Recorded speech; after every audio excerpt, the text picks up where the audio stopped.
अस्सलाम वालेकुम। Budget review के साथ मैं यूसुफ सईद।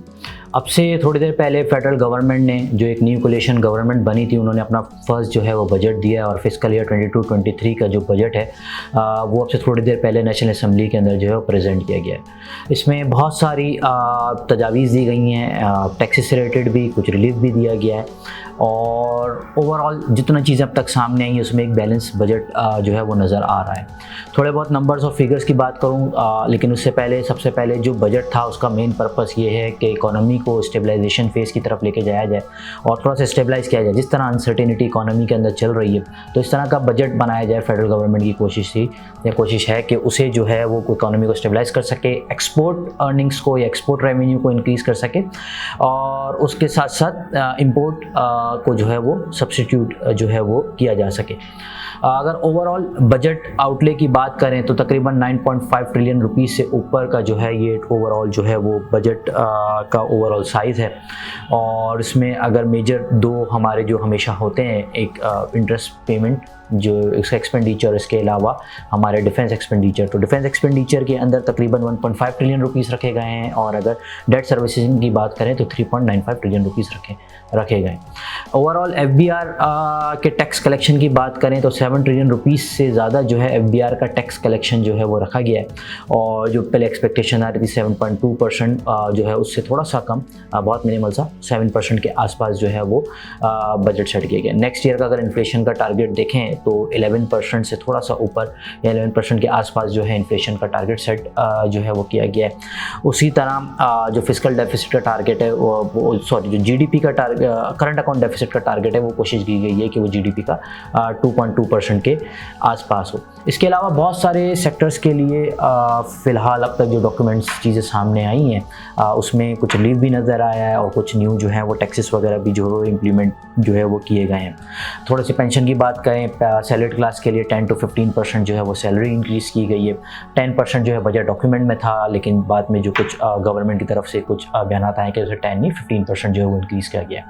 तो थोड़े दिनों में जो है वो चीज़ क्लियर हो जाएंगी जब ये चीज़ बजट अप्रूव होगा। इसके अलावा सब्सिडी की बात करें तो सब्सिडी के लिए 699 रुपीज़ जो है वो रखे गए हैं और सिविल गवर्नमेंट रन करने के लिए तकरीबन 550 बिलियन रुपीज़ जो है वो रखे गए हैं। Overall sector incentive, sector benefits की बात करूँ या जो बेनिफिट इस ओवरऑल बजट के अंदर जो रखे गए उसमें सबसे बड़ा जो एक जो रिलीफ मेजर आया है वो फार्मास्यूटिकल कंपनीज़ के लिए है, क्योंकि जो फार्मास्यूटिकल का रॉ मटेरियल है जिसे हम APIs कहते हैं वो हम जो है वो इंपोर्ट करते हैं। मोर देन 90% यहाँ हम जो है वो इंपोर्ट करते हैं। उसके 30 से ज़्यादा जो इंपॉर्टेंट APIs है उसके फार्मास्यूटिकल पे जो है वो टैक्सेस वगैरह की छूट दी है। उसकी एक तजवीज़ है।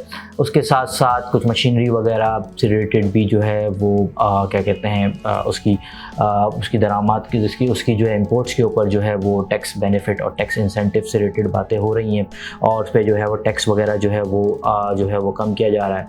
इसके साथ साथ अगर हम यंग पीपल की बात करें, यंगर जनरेशन है, उन्हें जो है वो एक आसान किस्तों पे जो है कर्जा या फिर 5 लाख रुपए तक इंटरेस्ट फ्री लोन या फिर अगर 2.5 करोड़ रुपए तक अगर लोन जो है वो आसान जो है किस्तों पे दिया जाएगा। उसके साथ साथ लैपटॉप स्कीम्स, फ्री लैपटॉप्स दिए जाएंगे या ईजी इंस्टॉलमेंट के ऊपर लैपटॉप्स दिए जाएंगे। इसके अलावा प्लेग्राउंड से रिलेटेड भी जो है वो जो है इसमें चीज़ें शामिल हैं। इसमें अगर इसके अलावा बात करें तो एक जो सबसे बड़ा सेक्टर रियल इस्टेट सेक्टर, जिसे हम कहते थे कि काफ़ी हमारा पैसा पार्क हो जाता है, काफ़ी इन्वेस्टर जो है वो रियल इस्टेट के अंदर इन्वेस्टमेंट कर देते हैं। तो उनके लिए जो एक ये है कि अगर किसी के पास 2.5 करोड़ से ऊपर का एक और फ्लैट है, यानी एक फ्लैट उसके पास ऑलरेडी है, जो अब तक जो अंडरस्टैंडिंग है अब तक हमारी कि अगर उसके पास एक प्रॉपर्टी ऑलरेडी है जिसमें वो रहता है, इसके अलावा अगर उसके पास दूसरी प्रॉपर्टी है जो 2.5 करोड़ रुपये इसकी मालियत है तो उसे 1% जो है हर साल टैक्स देना पड़ेगा। इसी तरह कैपिटल गेन टैक्स को भी जो है वो थोड़ा सा जो उसका टाइम पीरियड है वो बढ़ाया गया, उस पर भी टैक्स लगाया। रेंट के ऊपर जो है वो टैक्स जो है बढ़ाया गया है। तो मेरे ख्याल से ये चीज़ें जो प्रॉपर्टी के अंदर जो इन्वेस्टमेंट होती है, इन्वेस्टर प्रॉपर्टी के अंदर इन्वेस्ट कर देते हैं और जो ज़रूरतमंद या जो एक घर खरीदते हैं या फ्लैट खरीद रहे होते हैं, जो छोटे जो जिन्हें कह लें कि जो घर खरीदने रहने के लिए लेते हैं, उनको जो है उनके जो है काफ़ी प्राइसेस हाइक हो जाती हैं। तो इस वजह से एक प्रॉपर्टी में एक देख रहे थे हम काफ़ी सालों से बूम चला। तो मेरे ख्याल से ये काफ़ी अच्छा जो एक डिसीजन लिया गया है। इसके अलावा 1600 cc से ऊपर जो गाड़ियाँ हैं उनके ऊपर टैक्स जो है वो लगाया गया है। 1600 से नीचे गाड़ी उनका टैक्स रेट जो है वो सेम रखा गया। तो एक ही अच्छी चीज़ है, जो वेल्दी पीपल है उनके ऊपर टैक्स लगाया गया है। इसके अलावा जो अल्ट्रा रिच या वेल्दी पीपल आते हैं उनके ऊपर भी जो है उनकी इनकम के ऊपर, उनके प्रॉपर्टीज़ के ऊपर जो है वो टैक्स लगाए गए हैं।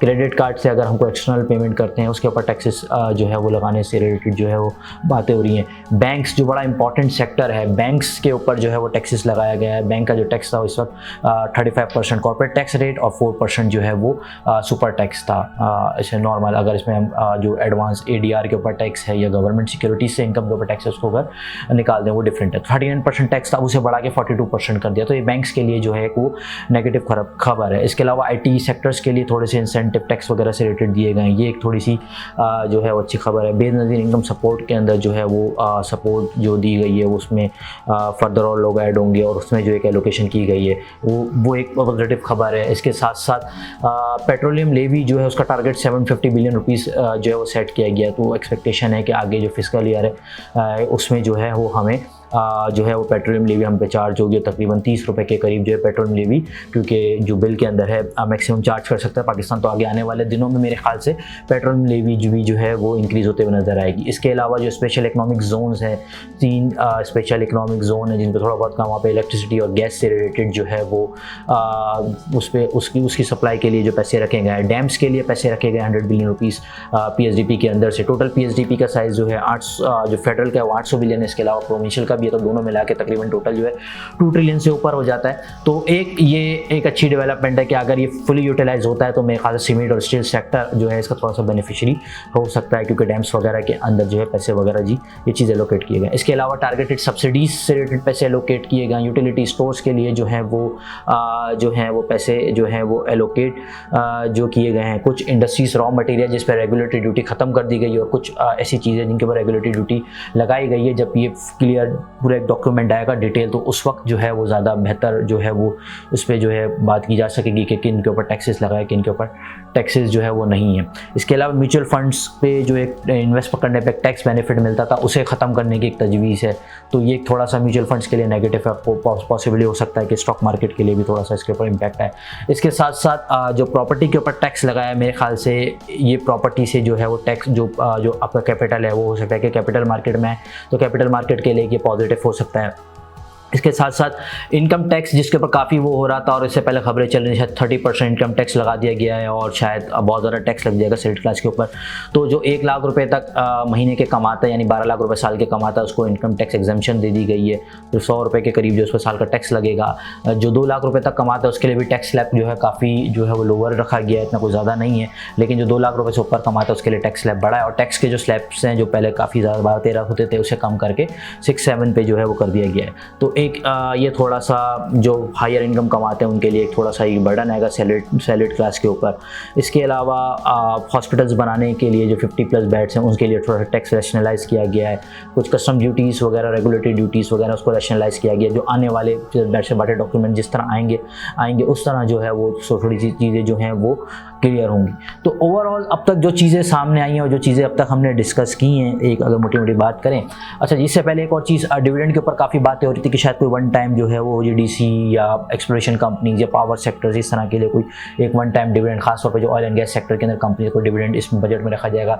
तो अब तक जो डिविडेंड के हमने एस्टीमेट्स देखे हैं जो गवर्नमेंट ने दिए उसमें कोई ऐसा कोई वन टाइम कोई डिविडेंड या कोई वो जो है फोरकास्ट या उसे जो अपने एस्टिमेशन के अंदर गवर्नमेंट ने शामिल नहीं किया है। हाँ, गैस प्राइसेस बढ़ाने से रिलेटेड आगे उसकी थोड़ी सी प्राइसेस जो है वो एडजस्ट की जाएंगी। जो टेक्सटाइल सेक्टर, एक्सपोर्ट सेक्टर है उनके लिए जो है वो टैरिफ को जो है वो पार पे लेकर आया जाएगा। लोड शेडिंग जो है वो फ्री करार दिया जाएगा इंडस्ट्रीज़ के लिए।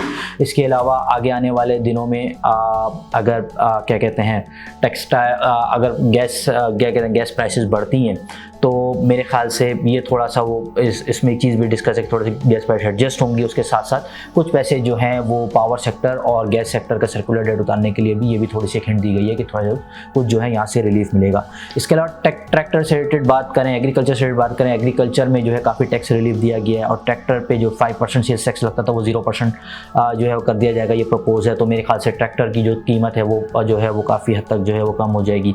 और इसके साथ साथ यूरिया की फर्टिलाइज़र सेक्टर की बात करें तो फर्टिलाइज़र सेक्टर के लिए भी एक सब्सिडी रखी गई है इंपोर्ट वगैरह, इंपोर्ट के ऊपर, फर्टिलाइज़र इंपोर्ट के ऊपर, जो मोस्टली मेरे ख्याल से शायद डैप के लिए दी जाएगी। और उसके साथ साथ एक जो सब्सिडी रखी गई है वो गैस के ऊपर, जो RLNG फर्टिलाइज़र प्लांट को मिलती है, 2-3 हमारे फर्टिलाइज़र प्लांट जिनको RLNG मिलती है, तो उनके लिए सब्सिडी रखी गई है। तो फर्टिलाइज़र के लिए भी एक ये थोड़ी सी जो है वो पॉजिटिव न्यूज़ है। तो ये ओवरऑल एक थोड़ा बहुत ओवरव्यू था अब तक जितना बजट की चीज़ें सामने आई हैं, और बहुत सारी काफ़ी इसमें चीज़ें थी जो मैं इस वीडियो में डिस्कस नहीं कर सका। लेकिन हाँ, हम जो है बहुत जल्द अपनी डिटेल रिपोर्ट भी जो इशू करेंगे, तो उसमें हमारी कोशिश होगी कि ज़्यादा से ज़्यादा चीज़ें जो हैं वो कवर करें और आप लोगों तक जो है वो चीज़ें पहुँचाएँ। तो लेट्स सी, आगे देखते हैं कि इसमें से ये आगे किस तरह चलती है इकोनॉमी और किस तरह चीज़ें चलती हैं। IMF की जो बजट प्रेजेंट किया गया है, इसमें IMF की क्या डिमांड होगी, IMF इन सब चीज़ों को एक्सेप्ट करता है नहीं करता, या आगे आने वाले दिनों में जो चीज़ें जो हैं वो क्लियर हो जाएंगी। तो मेरे ख्याल से अगर चीज़ें जिस तरह नज़र आ रही है इस वक्त तक, तो बैलेंस बजट नज़र आ रहा है, और एज सच को इतना ज़्यादा टैक्सेस हैं कुछ ऐसा नहीं है, बिल्कुल नहीं है, लेकिन कोई इतना ज़्यादा नहीं जितना ज़्यादा शायद शोर मचाया जा रहा था। तो लेट्स सी, देखते हैं कि आगे चीज़ें किस तरह चलती हैं। आप स्टे ट्यून, हमारे चैनल को जो है वो लाइक करें, सब्सक्राइब करें, और हमें सोशल मीडिया पे भी जो है फॉलो करें। इसके बाद हमारी जो डिटेल रिपोर्ट्स वगैरह या हमारी जो रिसर्च वगैरह उसको भी फॉलो करें, वहाँ से आपको अपडेट्स मिलती रहेंगी। Thank you.